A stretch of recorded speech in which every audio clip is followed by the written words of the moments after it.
This is a Chronicle podcast, bringing you ideas in the service of medicine.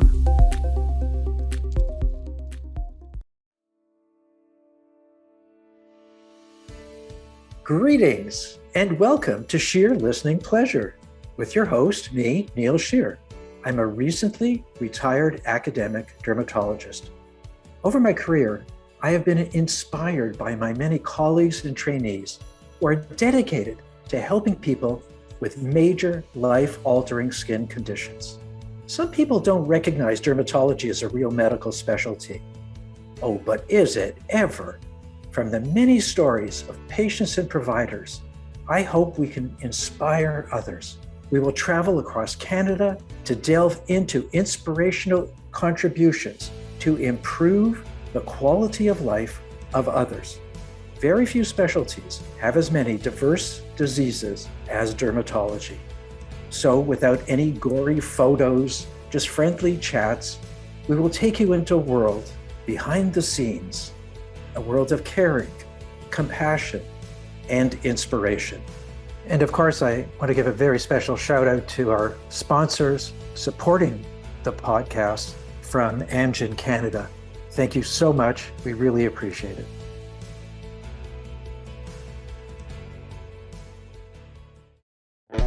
With knowledge beyond measure, discussions you will treasure. It's sheer, listening pleasure. Welcome to Sheer's Listening Pleasure. This is Neil Sheer. I'm a dermatologist who's been involved in all aspects of dermatology across Canada and some globally. And I've had the pleasure of interviewing some of the outstanding people that we've met over the years, both in Canada and abroad. And today I'm very excited, truly excited to be talking with Dr. Kusi Pan, who is, you're an associate professor now, Kusi? I am, as of July 1. She's an associate professor at the University of Toronto, which is really one of the hardest things one can get to do. It really is a remarkable recognition of your contributions and your skills. And so congratulations, that happened this year. You're at Sunnybrook now full-time? Yeah, full-time. And at the University of Toronto also. So here's what we want to talk about. We've talked about many aspects of what's going on in dermatology today. And one of the areas that's matured from when you started to the present time has been the area of, we'll call it aesthetic dermatology. And I know many people in the world think, oh, dermatologists, they just do things to make your skin look prettier. In a way, it diminished what the reality is. And I learned so much from you, actually, to see the impact, not only the impact on patients, which is huge, but also the skills that are involved. And also, I'd like to hear more about what your vision is for the program and your teaching, because people do at least 5 years of dermatology training. And within that, they do have some aesthetic surgery teaching. But many people who are serious come back for another year that they do on their own dime to make sure that they learn from not only somebody who's skilled, but who has won many teaching awards. And that person is Dr. Kusi Pan. So here's where I want to start. Can we start in Saskatchewan? Sure. I grew up in Saskatchewan. I grew up in Saskatoon, Saskatchewan, after moving to Canada from Hong Kong, which was like a major culture shock for my parents. For me, it was cool because I'd never seen snow before until we moved to Saskatchewan. And then, boy, did I see a lot of it. I went to medical school at the University of Saskatchewan. And then after medical school, I was fortunate enough to enter dermatology because when I was applying, which seems like a million years ago now, there were only 5 dermatology residency spots across all of Canada. I was fortunate enough, I might have bribed Joel DeCoven. I got the spot. I got one of the 2 spots in Toronto. So I trained in dermatology in Toronto. And then following my residency, my 5 years of residency, I went on to do a fellowship down in Boston with very reputable and very well-esteemed dermatologists, Dr. Ken Arndt and Dr. Jeffrey Dover. So that's where my fellowship training is from. And then following that, I started on staff at Sunnybrook. And then over the years, I just liked Sunnybrook more and more. So now I gave up community practice and I am full-time at Sunnybrook. Thank you. And I really appreciate your enthusiasm for that. Listen, I want to ask though, so here you are in Saskatchewan, and there's no dermatology training program. I mean, what made you go first into medicine? And then once you went into medicine, where did dermatology come up? I mean, as you said, it really wasn't that well known across the country. I grew up with both my parents are in healthcare, so I guess logically I kind of followed in my father's footsteps. And then in medical school, I guess of all the specialties, I love dermatology the most. I think for me, dermatology is really, it's so instant gratification, right? You see something and you can diagnose it right away. And that gives me so much pleasure. I'm not a patient person. And so, waiting for diagnostic tests and waiting for this and that before you can make a diagnosis and then actually treat a patient, I think that doesn't suit my personality.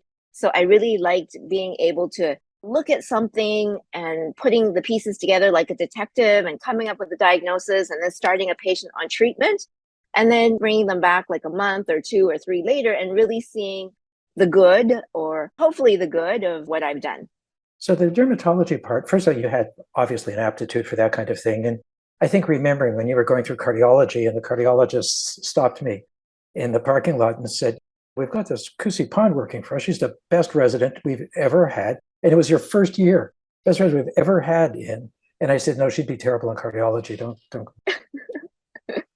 No, but it was that kind of enthusiasm that people had, which was really remarkable. And so you go to do dermatology. And for all the reasons you said, just what it meant to you in terms of having that life skill and making people's lives better. So how do you segue from that into what then has emerged to be more and more of a specialty in terms of aesthetic dermatology? Sure. So, like you said earlier, when I was training, there wasn't much education in lasers and in procedural dermatology. And I thought, oh, I really need to pass my board exams and I better learn something about laser because at the time there was no one in our program that was teaching lasers. So I went to do an elective with Jeff, with Dr. Dover, and they offered me the fellowship spot. And I always really liked the procedural aspect of dermatology. Like I like doing things with my hands. And so Jeff offered me the fellowship position as I was doing my elective. And I took it and never looked back. Seeing some of the results that people have emotionally, not just physically, but emotionally and all that stuff, is it still impact you? Do you just sometimes have ones that you just think, oh my God, it's like saving a drowning person. I mean, you truly have that kind of power now. I think a lot of people might think of cosmetic dermatology as frivolous or dealing with people that are vain. But in fact, I think we really make a huge impact in people's lives. Like so many times, I have patients come to me and say, I feel young. When I look in the mirror, who I see in the mirror doesn't really reflect who I feel about myself. So there's that aspect of it. And then a lot of what we do too is helping people who have had skin conditions that have left sequelae. Like one of your patients that you sent to me, she had lupus paniculitis. I don't know if you remember her, but she had horrible atrophy of her cheek where she lost all the volume on one side of her face. And she was a very pretty girl prior to having lupus paniculitis.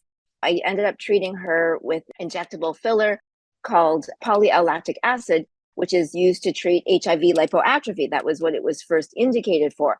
And then over time, she developed more volume in her cheeks. And before, when I first met her, she was really shy, very embarrassed because she looked so different from what she used to look like. And then I helped to restore her back to what she looked like. And that was just a huge thing for her. And it was so impactful for me. And it's doing things like that that really give me such a great deal of satisfaction in what I do. Yeah, it's an interesting one that you picked because you've done so many people, but I do remember her very well. And she was very timid and you were very kind to take her on despite whatever anybody's going to pay for or not. And it was really a thing just to say, look, it is like throwing a life buoy into the water, someone's drowning, and you say, well, this one's $50 and this one's $600. And which buoy do you want to have? You say, I'm drowning, help me. And you took her on. And I remember we kept showing her to people when she was in, and she really got the reins of her life back under control. Things were spiraling for her, getting worse and worse. You said, oh, no, I can do this. And all different aspects. And it really was life-changing for her, which we see in dermatology too. But those are easy for people to say, well, you're not going to die from this. but it steals her life away. Yeah, no, totally. I think wellness is not just about not having a disease or anything, but just feeling good about yourself, right? Feeling confident and having that sense of solid self-esteem, feeling good about yourself. Actually, just thinking of her, and I'm thinking about skin of color issues. Is that changing much in your field now in terms of how you approach the aesthetic aspects? Yeah, so skin of color, we have to treat differently than non-skin of color. We have to pick our devices more carefully because white skin, you can do more lasers and energy-based devices without any concern, without much concern. But with skin of color, because their skin tends to absorb energy more, they're more prone to scarring. So you really have to be careful what devices you use in skin of color, talking about lasers and stuff. Do you think that's going to change? I mean, is there movement? I think so. I think we're becoming more aware and there's more and more developments. So I think things are going to change for sure. Okay, that's good to hear because I think it's an opportunity. It's nice to see that people are recognizing it more and understanding what the implications are. So all these people you've taught, what have you learned from, the trainees that you've had through? That's one of the strengths, I think, in a program like we had. And it wasn't like, here, you must do it this way. It was, listening to the trainees as well. And I'm just wondering what sort of experiences you've had learning from some of these wonderful trainees that you've had. Well, I've been fortunate enough to teach the residents, and the residents, they're all varied in their interests. And so they teach me a lot every day. And then also, above and beyond that, I have the fellowship program where the fellows are now just dedicated to a year of doing cosmetic or aesthetic dermatology. And they come from all sorts of places around the world. So they teach me a lot about their cultures, which has been very interesting. Like I've had fellows from the Philippines, from Saudi, from Lebanon. And it's different how different countries do things. Their dermatology programs are different, their training is different. And also, speaking of skin of color, their focuses are different too, right? Because in Saudi and in the Philippines, their skin tones are darker. So things that we might do more of in Canada, they do a lot less of. So yeah, it's been just very interesting. What kind of scary stuff is going on out there? We used to read newspaper stories of a 16-year-old in the basement in a suburb of Toronto would be injecting people. And oddly, problems arose, but you don't hear much about that anymore. And what's happening with that, both just generally, but also people even in medicine, perhaps family doctors who say, I'm going to be doing this or whatever. Is it a level playing field or are there some differences? I think when it comes to cosmetic dermatology and doing procedures, I think it should be safety first and health first, not just a matter of convenience. So when I educate the public about having a cosmetic procedure done, I say, while you may watch videos on YouTube and doing a cosmetic procedure might look really easy, in fact, knowing if that procedure is right for you, doing it well, doing it safely, not having complications, you really need someone that has that medical expertise. And so, dermatologists, we go to school for 5 years and all we do is really study the skin, which is the biggest organ of the body. And so I think if you're going to have a cosmetic procedure done, don't shop around, don't go and look for a Groupon, but look for someone who is well qualified. Because I do call at Sunnybrook, and sometimes through Emerge, I've seen patients where they've had nasty sequelae from having a laser burn, from someone that didn't know what they were doing, or injecting fillers in the basement where it's not a legitimate filler, and they have now horrible inflammation, nodules, swelling, redness, tenderness in areas where they've had filler done by someone that was not qualified. So I think bottom line. And is there a national group that represents aesthetic dermatology in Canada? No. Is there such a thing in other countries, do you know? I don't know, but definitely not in Canada. There's no regulation, unfortunately. Yeah, it's interesting. I was thinking as I was preparing to speak with you about what's going on. You see the surgeons would get together as a group and be able to deal with issues and make sure everybody was sort of on the same program. But it's interesting. Do you see that changing? Are there things structurally like that may change with cosmetic dermatology in Canada? I think we're trying to educate the public. I know the CDA and the AAD, they're trying to go to the public and educate them about the importance of going to a trained and a qualified individual. But aside from that, I think it's hard, right? Because as physicians, we have our regulatory body, the CPSO, that kind of regulates and makes sure we're doing things above board. But unfortunately, for the person that might be operating out of the basement, they don't have a regulating body to make sure they're doing things properly.